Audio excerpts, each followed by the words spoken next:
perannya dapetnya yang badass ya katanya ya. Yang takut ya.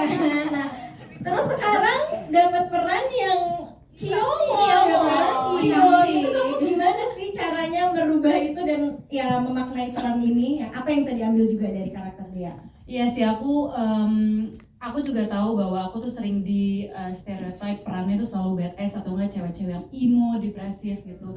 Tapi saya sangat berterima kasih atas kesempatannya Mbak Mera dan Ko Ernest telah mempercayakan karakter dia ini ke aku gitu. Untuk memaknainya sih aku sangat belajar dari karakter dia ini. Aku ketika syuting aku merasa aku tuh belajar know when to stop, kapan aku harus berhenti. Saya kadang-kadang aku punya tendensi untuk yaitu karena karakternya biasanya badass atau karakter itu selalu keluar, harus selalu lebay, extraordinary gitu. Ketika aku masuk ke karakter dia, aku tuh belajar untuk menjadi kalem, tenang, gak usah berapi-api gitu. Sedangkan emang teman-teman aku di sini Kikan dan Tara tuh yang emang cerewet banget, berapi-api, ngomongnya cablak gitu. Sedangkan aku partnya adalah harus yang tenang, nurut-nurut aja, kalem gitu. Jadi aku belajar untuk kalem.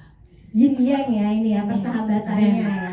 Nah, tapi ini aku mau bertanya Dea sebagai Lutetia ya. Kalau di dunianya, kalau di Lutetia sebagai Dea.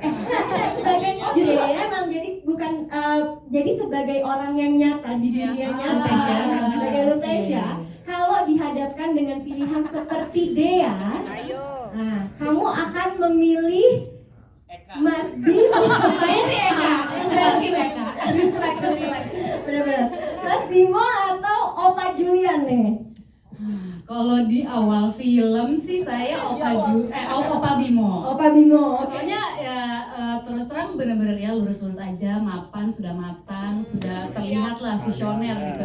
Cebol ya, anak orang kaya ya kan. Apa kemarin pesona pria overcook ya?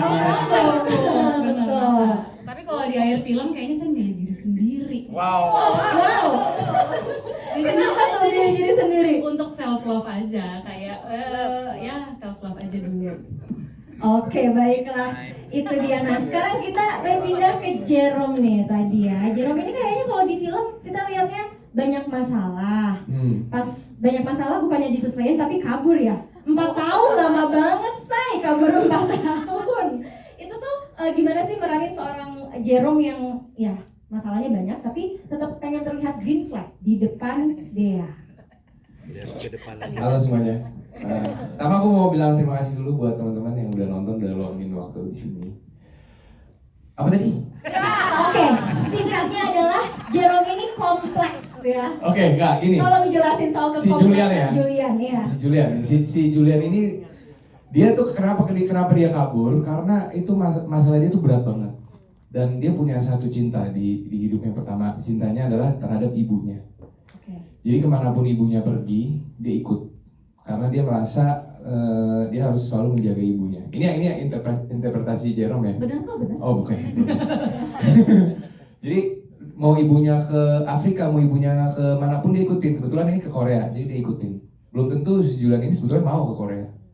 Nah ketika dia di Korea dan ibunya meninggal, ya udah dia lanjutin aja apa yang dia tahu yang adalah hidup di Korea. Udah hidupnya monoton, jalan terus aja begitu. Tiba-tiba dia udah lupa gimana sih rasanya mencintai seseorang. Rasa itu tuh udah lupa dan tiba-tiba alam semesta mengasih satu jalan lagi ketika dia ketemu sama dia. Wow. Ya lupa lah 4 tahun ya guys. Lama ya. Oke, nah tadi kalau misalnya kita nonton di filmnya Julian ini juga jago ngomong bahasa Korea ya. Itu belajarkah atau memang kalau sekarang kita suruh ngomong lagi gimana? Bisa nggak? Bisa. Ya, Siti iso. Siti iso ya, oke. Nggak, itu bukan kayak belajar di tempat atau segalanya cepat, tapi kita juga diberi waktu dan ruang yang sangat cukup dan juga ada coach bahasa Korea. Jadi kita fokus ke adegan-adegan yang diperlukan Julian untuk berbicara bahasa Korea. Dan di situ ya tinggal dipelajarin aja. Tapi sebenarnya bukan hanya dipelajarin atau dihafalin, juga cara ngomongnya gimana. Karena setiap bahasa itu berbeda, dari nafasnya aja berbeda. Kalau orang Jakarta kayak aku gitu ngomong kan gitu. Tapi kalau orang Korea itu nafasnya berbeda. Ada nadanya, cara- ada cengkok-cengkok ada kayak orang cengkoknya. Bandung gitu kali ya, ada Ya, nadanya. Mungkin kali ya. Enggak sih, tapi ya mungkin. Mungkin, oke. Mm-mm. Oke, boleh nggak? Apa? Kita pengen denger live nih yang tadi. Masih ingat dikit bentar ya? Oke. Berapa lama? Oh nih. Mama sama kamu ya? Oke, baiklah. Cia, kamu dipanggil Cia kan? Cia. Cia. Nah, Oke. kalau kamu udah Cia tinggal Hidayah. udah lama nih ya? Iya. Iya dong. Indonesia itu cinggu dari Cia. Oke nggak? Oke lah, boleh. Kata Cia, iya lumayan. B plus ya. B plus ya? B plus. Teman-teman B ini plus. orang-orang yang datang dari Indonesia katanya. Gitu. Itu dia. Baiklah. Sekarang kita pindah ke Mas Bimo ya. Mas Bimo ini kalau di Korea, teman-teman yang suka nonton drama Korea tahu cebol kan ya? Cebol itu kayak keturunan orang kaya Konglomerat. Konglomerat Cebol tuh gitu. konglomerat gitu. Nah, sepertinya di sini kalau tadi kita lihat di filmnya, Mas Bimo ini sangat mewakilkan karakter cebol yang kayaknya bisa membereskan segala sesuatunya itu dengan uang. Nah, untuk peran kayak gitu tuh conflicting nggak sih untuk seorang Bimo? Oh, conflicting banget sih. Karena aduh, untuk jadi orang yang superior, untuk jadi orang yang bisa ngebayar semuanya itu kan buat gue nggak tahu deh, gue belum pernah ngalamin hal yang kayak gitu. Satu, yang kedua, Mas Bimo itu kan sangat-sangat dewasa, gue aslinya childish. Iya betul. Jadi, emang ada ya? Ya gitu, jadi menurut gue konfliknya di situ sih. Oke, nah kalau misalnya menurut Bimo yang di dunia nyata ini ya, Bimo yang ada di film Cinta Tak Seindah Drama Korea tuh jahat atau enggak sih sebenarnya?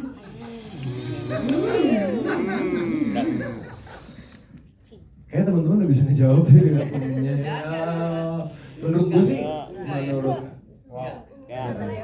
Tim Bimo mana tim Bimo?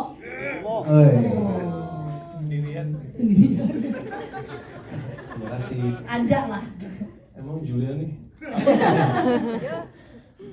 Iya, menurut gue pribadi sebenarnya dia nggak tahu apa yang dilakukan itu benar atau salah karena dia terjebak sama kebenaran yang dia pikirin sendiri sih. Jadi menurut Mas Bimo Ya. yang dilakukan nggak salah. Menurut gue yang dilakukan sama Mas Bimo dia lebih ke arah terjebak sama situasi yang dia yakin itu benar. Oke. Tapi itu sih Dalam ya. yang menarik maksudnya dari skrip ini menurutku kalau ada tokoh antagonis ya kita nggak bisa bikin benar-benar antagonis gitu. Jadi teman-teman juga sebagian kayak kalau gue jadi Bimo mungkin jangan gue akan memilih Iya, untuk iya. solusi itu Bisa gitu. ngerti gitu Iya, ya. jadi ada karakter setiap keputusan karakter itu harus mengundang empati, penonton juga bisa. Mungkin penonton belum tentu setuju, tapi at least penonton bisa ngerti kenapa Iya. dia melakukan hal itu gitu. Alasannya kenapa kayak gitu karena ada sebabnya ya. Oke, nah sekarang kita akan beralih nih ke Rafli. Rafli kan di sini jadi sukanya sama nuna-nuna ya, sukanya sama kakak-kakak nih. Aku mau nanya, ada ke-awkwardan nggak harus berperan sama seorang Anya? Oke, halo semuanya. Sebelumnya aku Rafli dan makasih udah hadir. Aku sebenarnya kalau tentang keawkwardan itu mungkin di awal ketika proses reading ya, itu pasti awkward banget sih karena begitu kita mencoba di naskah itu mencoba scene itu adegan itu aku ngerasa cukup awkward. Tapi karena kembali lagi kepada director yang sangat top. Jadi kita benar-benar dilatih untuk gimana caranya hubungan relationship antara karakter itu tidak awkward dan ya udah just go with the flow gitu. Dan ketika proses syuting pun aku ngerasa udah nggak ada awkward lagi. Tetapi kembali ke adegannya ya, di adegan itu aku tetap harus ada rasa awkward. Jadi untuk Raflinya mungkin aku tidak merasa awkward, tapi untuk Sakti Perannya? itu ngerasanya sangat awkward gitu. Izin ke pacar nggak sih? Hah? udah diizin ya. Jadi kayak izinnya ya. Di-approve. Kalau boleh nambahin, waktu pas lagi reading, jadi readingnya tuh aku banyak kan di rumah. Jadi mereka tuh datang ke rumah hampir setiap hari. Mereka datang ke rumah untuk reading, jadi suasananya juga lebih santai gitu ya. Jadi pas reading kan dia masih kayak Kak, maaf ya Kak, aku ini iya udah nggak apa-apa gitu. Ada yang kayak nggak apa-apa, pegang aja deh gitu. jadi lucunya dia yang kayak iya Kak, minta izin terus kan gitu. Tapi ada yang ya udah nggak apa-apa kan, emang ada gitu, pegang aja gitu. Lucu sih. Tapi memang yang mau kita jaga itu jangan sampai Rafli menjadi terlalu nyaman sampai ketika dia melakukan itu di waktu ketika syuting sudah kelihatan terlalu jago gitu. Jadi harus tetap ada awkwardnya gitu. Kan itu kan ngeramasin rambut ya. Nanti kita bingung ya. Dia tadi kayak dia biasa ngeramasin siapa nih gitu kan. Gitu ya. Kan makanya tadi kan kayak ada awkward. Nah itu yang kita tetap jagain gitu. Tadinya mau belajar nyalon dulu sebenarnya. Nggak usah kan, nggak usah ya. Jangan terlalu jago, nanti banyak yang ngantri soalnya di sini. Oke, tadi kalau kita lihat di film juga itu adegan yang paling kita ingat soal perannya Anya adalah dimana dia dibully ya sama netizen gitu. Banyak banget komen-komen jahat yang masuk. Apakah ini seperti kamu di dunia nyata dan apakah ini bisa membantu kamu dalam berakting di film ini? Maksudnya ini bulian komen. Iya, jadinya kan kalau misalnya pernah kan berarti jadinya mungkin lebih mudahkah untuk pada saat berakting? Oh iya. Sebenarnya itu udah pasti pernah kan bulian komen gitu. Cuman untuk membantu ke actingnya juga ya mungkin bisa jadi kali ya karena dulu sempat familiar gitu. Tapi nggak masalah, aku tidak pernah sakit hati. Keren. Ya udah lewat sih fase-fase dia sensi sama komen tuh udah lewat ya. Sekarang udah tebel kulitnya. Udah nggak apa-apa. Berarti waktu itu mungkin ada support system ya, karena kan sebenarnya di film ini nyeritain tentang persahabatan. Betul. Menurut Anya sendiri seberapa penting sih adanya support system dari sahabat-sahabat? Nah jujur kalau aku sebagai Anya, jadi kan kalau Tara ini kan juga support system yang paling besar tuh bisa dibilang dari Dea sama Kikan kan, dari sahabat-sahabatnya gitu. Kalau aku pribadi juga aku selalu menemukan support system dan selalu nyerap energi-energi yang baik tuh selalu juga dari teman-teman aku. Jadi kayak kalau misalnya kadang mungkin lagi capek kerja atau lagi sedih karena apa, terus kalau ketemu temen yang energinya positif tuh aku langsung kayak nge-charge gitu. Jadi emang ada kesamaan di situ gitu. Menurutku tuh support system itu penting banget dan kalau buat aku sendiri salah satunya itu source-nya tuh dari sahabat lumayan besar gitu. Energinya aku ambil. Jadi beneran kelihatan di film ini juga ya, ini kalian saling support juga satu sama lain. Nah, Dea juga kita lihat di filmnya, di perannya Dea ini banyak ini ya, ada rasa kurang pede setelah memiliki anak gitu ya. 3 lagi ya anaknya, kita pas nonton kayak 3 anaknya banyak banget, berbuat terus ya. Pandemi kali ya, Lagi pandemi ya. Nah, kalau menurut kamu apakah ini penggambaran karakter ibu di Indonesia apa gimana nih? Waduh susah ya. Aku tambah nih disuruh nge-review hidup ibu-ibu aku takut. Harus dijadikan peran kamu gitu. Maaf ya. Gini, aku tuh pada saat melihat struggle-nya Kikan di dunianya Kikan tuh aku ngerasa kayak gila ya, ternyata susah ya menjadi seorang istri, berusaha menjadi ibu yang baik dan juga berusaha bisa waras menjadi dirinya sendiri gitu. Tapi aku tuh cukup familiar, memang di luar sana ada teman-temanku yang memang usianya sudah seperti aku dan udah punya anak gitu. Mereka selalu bilang bahwa Dek, jadi ibu tuh sulit loh, gak gampang, capek kata dia gitu. Cuman kadang-kadang aku tuh gak relate banget karena memang aku belum pernah punya anak gitu. Aku gak tahu gimana caranya aku ingin ada bersama temanku untuk ngerasain capek yang sama gitu. Nah di film ini tuh dijelaskan banget bahwa alasannya tuh kenapa salah satunya untuk seorang perempuan mengalami rasa itu, stres, kehilangan dirinya, perubahan yang terjadi dalam tubuhnya yang kadang-kadang mungkin environment-nya tuh nggak tahu sebenarnya struggle-nya apa gitu. Jadi terima kasih banget buat Teh Mei gitu, waktu aku pengen jadi Kikan ini tuh aku sempet bingung dan takut sebenarnya kayak gimana ya caranya aku bisa setidaknya cukup tepat memainkan karakter ini, karena buat aku kayak penting banget untuk aku bisa sedikit membantu meneriakkan suara-suara ibu-ibu di luar sana menjadi Kikan untuk bisa lebih didengar, lebih diperhatikan lagi. begitupun untuk mereka bisa lebih terbuka terhadap orang lain bahwa hey gue butuh bantuan, tolong bantu gue gitu.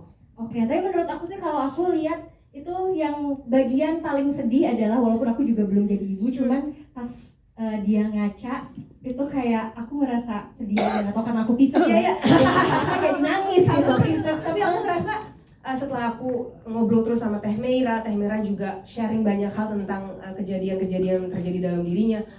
Aku jadinya punya kesimpulan bahwa kadang manusia itu dalam proses mencintai orang lain, kita juga bisa kehilangan cinta untuk diri kita sendiri gitu. Jadi buat aku Kikan itu kayak ngasih tahu ke orang-orang di luar sana, jangan lupa cinta sama diri sendiri juga. Ya. Oh. Yo. Oke, itu Kikan ya. Sekarang kita tanya suaminya ya, si Green Flag nih. Saja ya. Salam laki-laki green flag. Pacaran dari SMA sampai nikah. Nah, tapi kan pas pacaran pada saat SMA sama nikah itu kan akan mengalami perbedaan ya. Gimana sih kamu berdua ini kayak ngebedain acting pada saat jadi anak sekolah, cintanya anak sekolah sama cintanya suami istri gitu? Pada umumnya kalau apa ya istilahnya mengkilap ya. Kalau pada saat sekolah, itu kan itu cuma lucu-lucuan. Cinta monyet. Iya. Kamu bilang apa tadi? Mengkilap. Gue dengerin mengkilap. Apaan itu? Emang mengkilap? Maksudnya Mengkilap. Oke, anyway, next. Jadi pada saat pacaran di sekolah itu kan lucu-lucuan, cita-citaan gitu. Nah, pada saat sudah menikah dan punya anak, kebetulan aku sendiri secara pribadi sebagai Sada sudah menikah, udah punya anak, jadi aku tahu betul rasanya perubahan tersebut gitu dan kehidupan di pernikahan seperti apa, kehidupan dengan ada anak-anak itu seperti apa, dan benar itu perubahan yang sangat drastis gitu dari segi asmara, dari segi ekonomi, dari segi segala macam lah gitu. Jadi kalau mau dibilang beda jauh. Oke, tapi di rumah suka masakin mie instan buat anak-anak. Suka karena itu doang yang aku bisa masak. Oke, baiklah kalau gitu boleh tepuk tangan untuk